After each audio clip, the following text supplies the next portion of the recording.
দেখেন, এটা কিন্তু বিপিএল এর প্র্যাকটিস ম্যাচ না।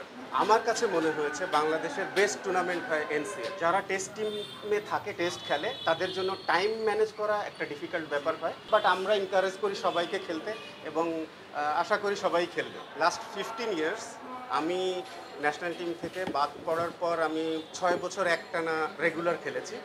আমার কাছে মনে হয়েছে বাংলাদেশের বেস্ট টুর্নামেন্ট হয় এনসিএল। এই কথাটা কথায় কথায় উঠে এসছে। বিকজ আপনি খেয়াল করলে দেখবেন 80% ম্যাচের এখানে রেজাল্ট হয়। বেসিক্যালি ন্যাশনাল লিগের জন্য যে প্রাথমিক যে দলটা হয় 30 মেম্বার্সের, তো সেটা থেকে ক্যাপ্টেন এবং কোচকে ডেকে ওদের সাথে কথা বলে আমাদের ফিটনেস ক্যাম্পের জন্য আমরা ওটা থেকেও আরেকটু রিডিউস করি, যে লাইক 20-25 জনের মধ্যে রাখার চেষ্টা করি যাতে করে কোচের সুবিধা হয় প্র্যাকটিসগুলো করাতে। তো ওইটা মেইনলি আজকে হয়েছে। প্রত্যেক সবগুলো টিমেরই শেষ করলাম এই মাত্র আর কি। তো এই এতটুকু কাজ এ পর্যন্ত হয়েছে। না, আগে 4 দিনের টুর্নামেন্টটা হবে। ফর ইওর ইনফরমেশন, এবারকার ন্যাশনাল লিগ আমাদের সিঙ্গেল টায়ার হবে। আগে যেমন টায়ার 1 টায়ার 2 ছিল, এবার স্ট্রেট ওয়ে হবে, সবার সাথে সবাই খেলবে আর কি। অদূর ভবিষ্যতে আরও প্ল্যান আছে, হয়তো সেগুলো এক্সিকিউট হবে, তা এটা দিয়ে শুরু করা হচ্ছে। যেহেতু আমাদের উইন্ডোগুলো আগে থেকেই সেট করা রয়েছে, তো ম্যাচ ইচ্ছা করলেই বাড়ানো সম্ভব হচ্ছে না, just because of the time.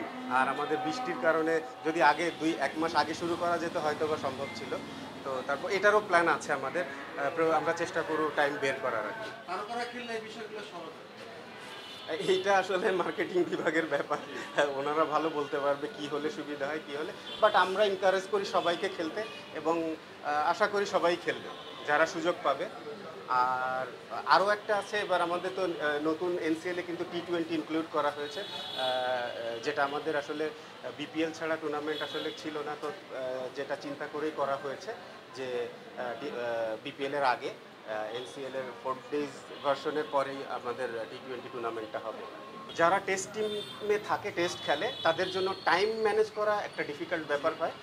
আর আরেকটা আছে যে লোড ম্যানেজমেন্টের ব্যাপার আছে, যেটা মেডিকেল টোটালি লুক আফটার করে। তো এটা একটা বড় কারণ। আর আমরা অলওয়েজ এনকারেজ করি যখন যারা ফ্রি থাকে তারা যেন আসে, খেললে টুর্নামেন্টটা আরও নাম হবে, আরও ভালো হবে, বড় হবে। তো এখনও পর্যন্ত যে খুব যে আহামরি হয়েছে 2-4 জন হয়তো হয়েছে, তারপরও সেটা দেখা গেছে যে মেডিকেলের কারণ, মেডিকেল থেকে তাদের লোড ম্যানেজমেন্ট নিয়ে কথা বলেছে, যে কারণে হয়েছে। দেখেন, এটা কিন্তু বিপিএল এর প্র্যাকটিস ম্যাচ না। এটা ইটসেলফ আলাদা একটা টুর্নামেন্ট। এটা আমাদের ন্যাশনাল টিমের কথা চিন্তা করে, যাতে করে আরও বেশি টি-20 প্লেয়ার তৈরি হতে পারে, বের হতে পারে, খেলাটার সিস্টেম জানতে পারে, এই জন্য করা আসলে।